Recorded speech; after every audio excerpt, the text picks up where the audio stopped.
दोस्तों, हमारे भारत में एक से बढ़कर एक महान योद्धा हुए हैं, जिनके पराक्रम को आज भी पूरा विश्व जानता है। पर दोस्तों, कुछ राजा ऐसे भी थे जिन्होंने अपने व्यवहार और गद्दारी के कारण इतिहास में कुछ अपना अलग ही चरित्र लिखवा डाला।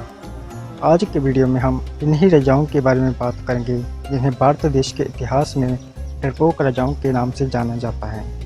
चलो दोस्तों, इसी के साथ हम आज की वीडियो शुरू करते हैं। दोस्तों, सन 1600 ईस्वी में अंग्रेज व्यापार के नाम पर भारत आए, जिस कारण भारत लगातार विदेशियों के निशाने पर रहने लगा। विदेशी हमेशा भारत में घुसने का मौका ताकते रहते थे और इन विदेशियों को हमेशा से ही भारत के अंदर बैठे गद्दारों का साथ मिला है, जिन्होंने चंद पैसों के लिए अपना ज़मीर गिरवी रखकर अपने ही देश के साथ गद्दारी की। अगर ये गद्दार न होते तो आज भारत का इतिहास गुलामी की जंजीरों की बजाय अपनी समृद्ध कथा कहता। आज हम जिस राजा का सबसे पहले नाम बताने वाले हैं वो है राजा जयचंद। जब जब भारत के इतिहास के पन्नों में पृथ्वीराज चौहान का नाम लिया जाएगा, तब तब उनके साथ एक और नाम जुड़ता जाएगा, वो है जयचंद। किसी भी धोखेबाज, गद्दार या देशद्रोही के लिए मानो जयचंद का नाम मुहावरे की तरह लिया जाता है। एक बार पृथ्वीराज चौहान और गुजरात के राजा भीम का जबरदस्त युद्ध हुआ, जो काफ़ी दिनों तक चला, जिसमें दोनों तरफ की सेनाओं को काफ़ी नुकसान हुआ। पर अंत में आखिरकार पृथ्वीराज चौहान जीत गए और जयचंद को इस बात की भनक थी कि पृथ्वीराज चौहान की सेना इस समय युद्ध लड़ने की स्थिति में नहीं है। और तब जयचंद ने ये बात गौरी को बताई और कहा कि राजन, यही हमला करने का सही समय है।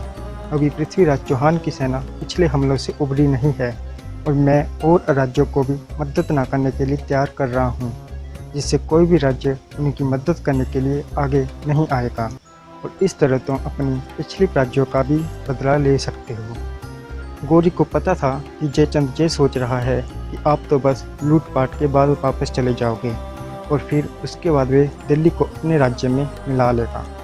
वो कहते हैं ना, जैसा करोगे वैसा बढ़ोगे। आखिरकार वही हुआ जिसका राजा जयचंद को डर था। गौरी ने दिल्ली में लूटपाट करने के बाद अपने गुलाम को दिल्ली में बिठा दिया और जयचंद पर भी हमला कर दिया।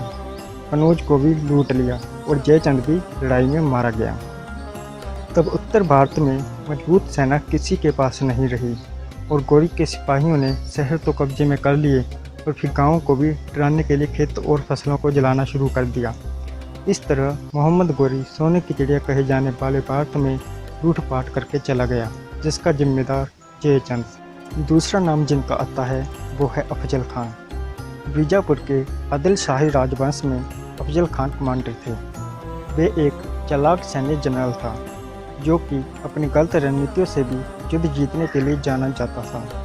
आश्चर्य की बात यह है कि वो अपने ही गलत और नीच योजनाओं का शिकार हो गया। एक बार उन्होंने शिवाजी को प्रतापगढ़ में अपने तंबू में आमंत्रित किया। बैठक के नियमों में दोनों को निहत्थे रहने को कहा गया। शिवाजी को उनकी नीच योजनाओं के बारे में पता था। उन्होंने अपने कपड़े के नीचे धातु का चूड़ा रखा था। जब दोनों ने एक दूसरे को गले लगाया तो अफजल खान ने अपनी मजबूत पकड़ से शिवाजी को मारने की कोशिश की। इसके बजाय शिवाजी ने उसे चाकू से मार डाला और वहां से निकल गए। अब हम तीसरा जिनका नाम बताने वाले हैं, उनका नाम है रामगुप्त। राजा समुद्रगुप्त के दो पुत्र थे, रामगुप्त तथा चंद्रगुप्त। राजा समुद्रगुप्त की मृत्यु के बाद रामगुप्त बड़ा होने के कारण गद्दी पर बैठा, लेकिन वे स्वभाव से निर्बल और कायर था। रामगुप्त का विवाह ध्रुव देवी के साथ हुआ था, किंतु रामगुप्त के नपुंसक और निर्बल होने के कारण वे उससे संतुष्ट नहीं थी। रामगुप्त की दुर्बलता के कारण अनेक आसपास के राज्य उसकी गद्दी पर नजर गड़ाए बैठे थे। इसी का लाभ उठाकर शक ने गुप्त साम्राज्य पर आक्रमण कर दिया और इनका ये युद्ध हिमालय की उपत्यका में हुआ, जिसमें रामगुप्त पराजित हो गया।